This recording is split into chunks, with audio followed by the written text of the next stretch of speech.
Hi, I'm Rick from TGW.com. In this video, we're highlighting the new Sim Max D driver from TaylorMade Golf. It's our intention to tell you who the Max D Sim driver is designed for. We're going to talk to you about our experiences when getting to hit the Max D driver for the first time. We'll talk about the feel, sound, and of course the performance. And we'll talk to you about the many technologies that go into the Max D Sim driver. TaylorMade is using the UST Helium 5 in the men's stiff and regular flexes, and they're using the Helium 4 in the senior flex.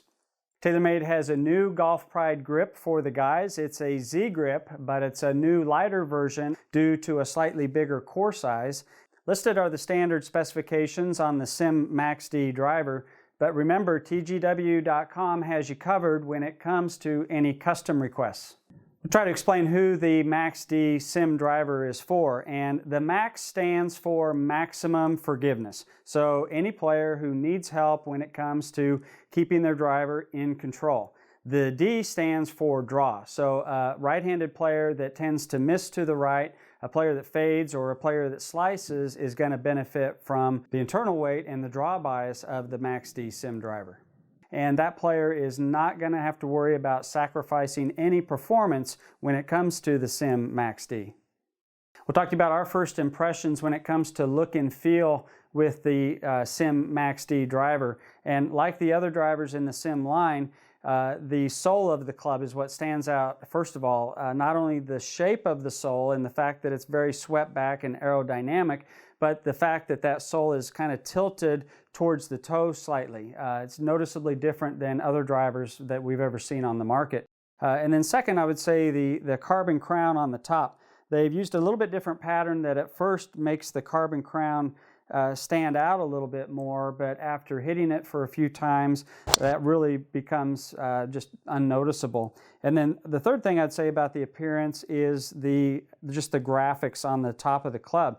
It's in a similar shape than what we've seen on previous TaylorMade drivers, but they've changed the metallic leading edge to a much richer, much higher quality looking, kind of a porcelain looking finish. So I really like the improved aesthetics of the Sim driver over the M6. To mention sound, with the carbon crown and the carbon sole, all of that carbon really kind of dampens vibration, and I would say that you get a very muffled sound at impact, which provides feel to the player as more on the thud side versus the high crack or even a ringing, resonating type of impact. The main technology that goes into the Sim driver is its shape, and the shape is designed to make the club more aerodynamic, not only at the golf ball, but as the club is accelerating into the golf ball, allowing the player to pick up more club head speed. So I was very anxious to see, when comparing the new Sim to the previous M6 D type, if we would see an increase in club head speed, and absolutely we did. I always swung a driver right at 100 or just below. With the M6 of the previous model, I was right at my standard 97. Switching over to the Sim, I jumped up to 101 on average, so that's a nice increase without any more effort on my part. An increase in club head speed is going to translate into an increase in ball speed, which is going to equal distance. Previous model M6D, I was hitting a ball speed of 143.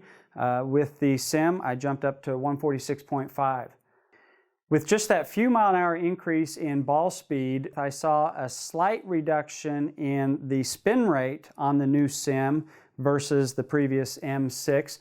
It resulted in about 6 yards more carry. I was at about 226 yards carry with the M6, and I jumped up to 232, and I had an increase of about 10 yards on the total distances of my shots.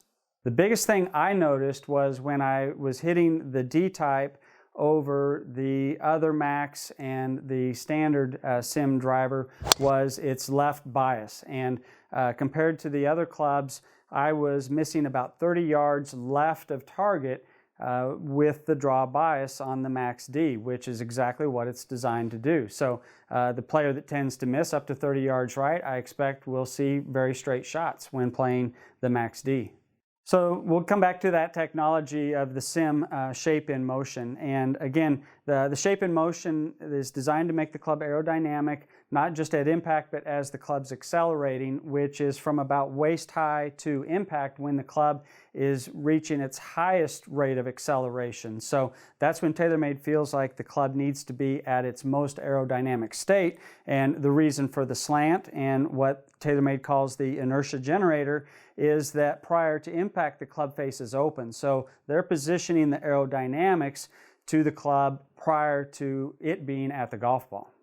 TaylorMade is carrying forward with proven technologies, two of them, the speed injection tuning. They're manufacturing the faces of every driver to exceed the USGA limits when it comes to rebound.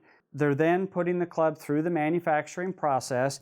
Then the last thing TaylorMade's doing is they're testing the face. Before the club ships out, they're going to test the face, and they're going to inject a tuning material to the toe and then again to the heel, bringing the club down to maximum USGA limits. And they're doing that all across the face. And TaylorMade is also continuing forward with their twist face technology. And basically, the twist face technology is going to make your more extreme misses on the face that much closer to the center of the fairway. Another piece of technology is TaylorMade's multi-material construction. And in a golf club head, you want some mass, but you want it in specific locations. So TaylorMade is using carbon, titanium, and stainless steel to position the weight in the ideal spots to help the club perform better and be more forgiving on your mishits. And then lastly would be that draw bias. Again, helping a player eliminate a fade or reduce a slice. And the comment I would make on that is that it's all internal. When you set the Max D sim driver down at address, you don't see a closed hook face or you don't see a bunch of offset. So the club really, while being draw bias, really has a very clean setup. And all of the TaylorMade drivers in the sim line offer the shaft tuning, allowing players to precisely tune in their launch angle and spin rates. You can even put the club into an upright position, which is going to help promote even a little bit more of a draw bias. So if you're shopping for maximum performance, you're shopping for maximum forgiveness, and you want some draw bias, know that you're shop with confidence at tgw.com. They offer a 30-day mulligan buyback on your standard stock orders and up to 90 days on any custom configuration. It's shape in motion, it's the new sim driver, it's going to give you more club head speed for better distance. You can check these out and check out our other product review videos at tgw.com.